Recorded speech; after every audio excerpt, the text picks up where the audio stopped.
Thriving is far more than living, as existence is less than survival. If you check the subliminals, they have you programmed to believe that your life isn't even a life at all, because they always tell you that this earth is referred to as an astral plane of existence. And they always tell you that man contemplates his existence. They never say man contemplates his thriving. They never refer to the earth as an astral plane of thriving. You see how they condition you to believe that life is not a life at all. It's just a mere existence, which is meaningless and has no value. You're just eking your way through an ordinary, common mediocrity, an endless series of useless experiences that have no value or qualitative nature to them. They've already made you believe that what you are is all that you will be.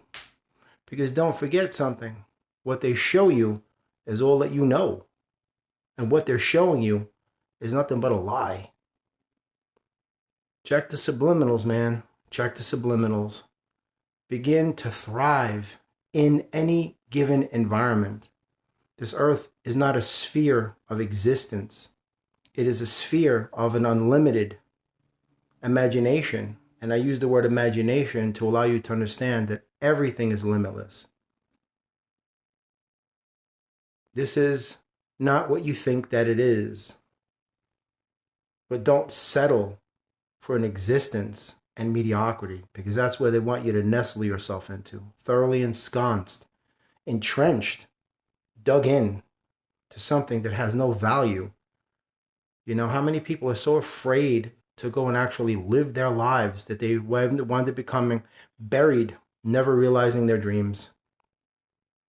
You ever wonder why they call it a bucket list? When you kick the bucket, you know, when you croak, when you take a dirt nap, when you're dead and buried, worm food, you know, all the lovely sayings they have with the greatest illusion there is, because there is no death. Energy just transfers form. Why do you think they call it a bucket? Think about it for a minute. Like the old saying goes, you don't have a pot to piss in. You don't have a bucket. You have to understand something. Rich people don't have a bucket under their bed. When I mean rich, I mean people that have monetary wealth. They associate buckets with poor people. So they even get you to believe that you're poor every sense of the way. You have to deprogram yourself, not reprogram. That's like saying you want to retoxify yourself after you just got off of drugs.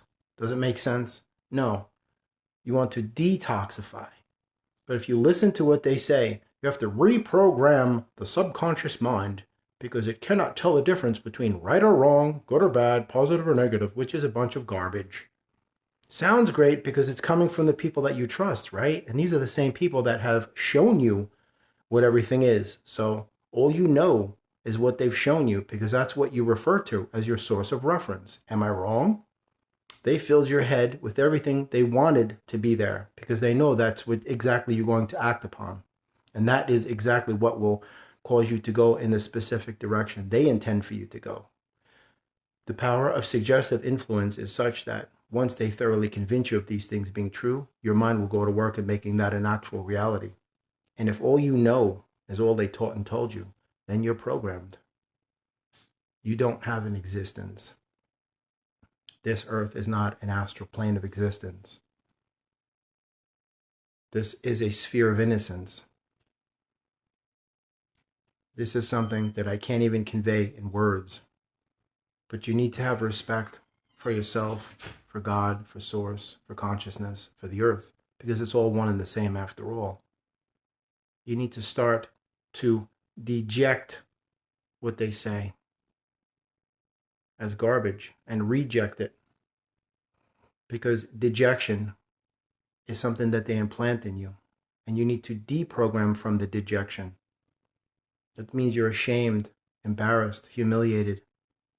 You know, you need to get rid of that programming, and you need to get rid of the useless information that they filled in your mind. Just expunge it, wipe it away, erase it. It's not indelible. It never has been, and it never will be. The earth is not what you believe it to be because they told you what it was. That's why you think what they say is the truth, and that becomes your reality. You don't exist. You're not useless. You know? Start teaching yourself how to thrive in any given environment. And this earth is not a ball of existence, and it is not a ball of hatred either. To give you a little quick understanding of the power of God, check this out. When you see a ball, right, there can only be a top and a bottom, right? Now, how is it that we're walking on a sphere, but we're always upright? Think about that. Think about the magic of that for a minute. What do I mean by that? Again, take any ball. There's always a bottom, right?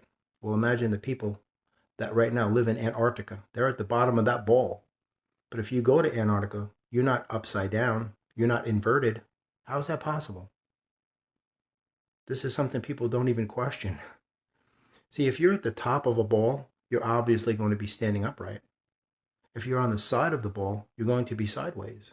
If you're at the bottom of the ball, you will be hanging upside down. So how is it that we can travel anywhere on this sphere, this ball, and still be upright? Still standing upright and not even getting the sense that we're hanging upside down. You know, just some of the magic that you don't even realize is going on.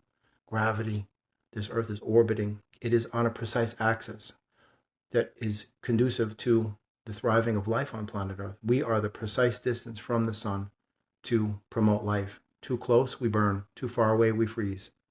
So many things you're taking for granted that you don't even realize the universe is doing. You know what it takes to animate your body? All of the processes that are taking place with your cells, electromagnetic activity, pulmonary, cardiovascular, central nervous, all of it, your musculature. Your skin is the largest organ in the body. It's a living, breathing thing. And there's no seams. There's no stitching. It's just one covering. It's amazing. But anyway, you're not existing. Thrive. Like I say, we all fall in life. The tragedy is not to fall. The tragedy is refusing to get back up and rise. So rise. Rise and thrive, man. Rise and thrive. And shine.